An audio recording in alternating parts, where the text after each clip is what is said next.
Aujourd'hui, le personnel du CHU Sylvanus Olympio est en grève, enfin en sitting. Quel est votre point de vue en tant que porte-parole de la STK? Il faut dire que la raison qui motive ce sitting découle du fait que le personnel soignant qui est marre sur le budget autonome de ce hôpital qui est le centre de référence national a accusé de 7 mois d'arriéré par rapport aux 20-30 000 que le gouvernement avait octroyés et qui devraient être payés par les hôpitaux d'après les dernières informations. Et donc depuis plus de 7 mois d'arriéré n'ont pas été payés aux agents et malades sur les budgets autonomes. Il faut également dire qu'il y a 5 mois à peu près de primes de garde qui n'ont pas été versées. Et en plus de cela, les conditions de travail sont totalement pitoyables. Pour exemple, le bloc opératoire tourne à peine parce qu'il paraît que les autoclaves aussi sont en panne. Le service de radiologie et d'imagerie médicale fonctionne aussi à peine.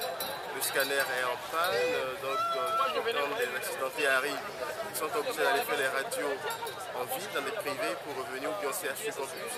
Donc les laboratoires sont sous-équipés. Donc tout cela, en fait, n'augure pas de lendemain intéressant. C'est ce qui ajoute au désarroi des travailleurs, des médecins, des infirmiers, des sages-femmes, assistants médicaux, techniciens de laboratoire et de bloc, et qui aujourd'hui essaient d'exprimer leur ras-le-bol et puis leur découragement en faisant un site en face de la direction.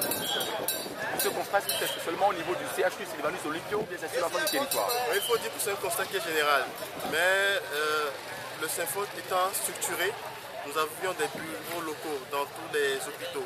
Donc, au niveau national, il y a une coordination qui autorise également ce que, s'il y a des problèmes internes dans ces hôpitaux-là, que les bureaux locaux s'en chargent. Et donc, actuellement, c'est le bureau local du CHU Sylvanus Olympio qui a initié cette action-là, ce sitting qui se déroule actuellement. Et nous, au niveau du bureau national, on leur apporte notre soutien parce que ce n'est que légitime, leurs revendications.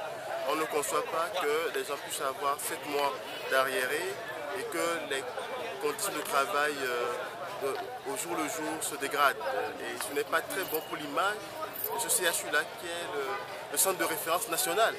Vous comprenez? Et c'est pour ça que vraiment nous déplorons ce fait-là et nous appelons la direction de cet hôpital vraiment à réfléchir aux solutions idoines pour, une fois pour de bon, régler ces petits problèmes qui ne font pas honneur à notre pays et qui plus est à la santé de notre pays.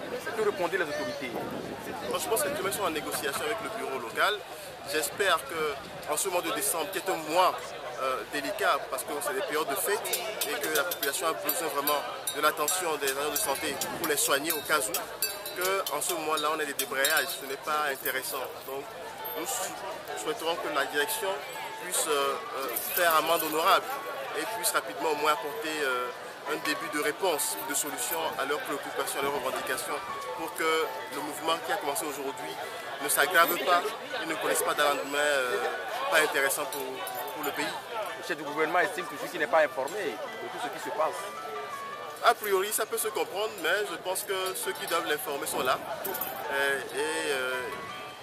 Il a juste à leur demander des comptes à rendre. Et s'il estime que ces personnes ne font pas le travail, ils doivent prendre les décisions qu'il faut.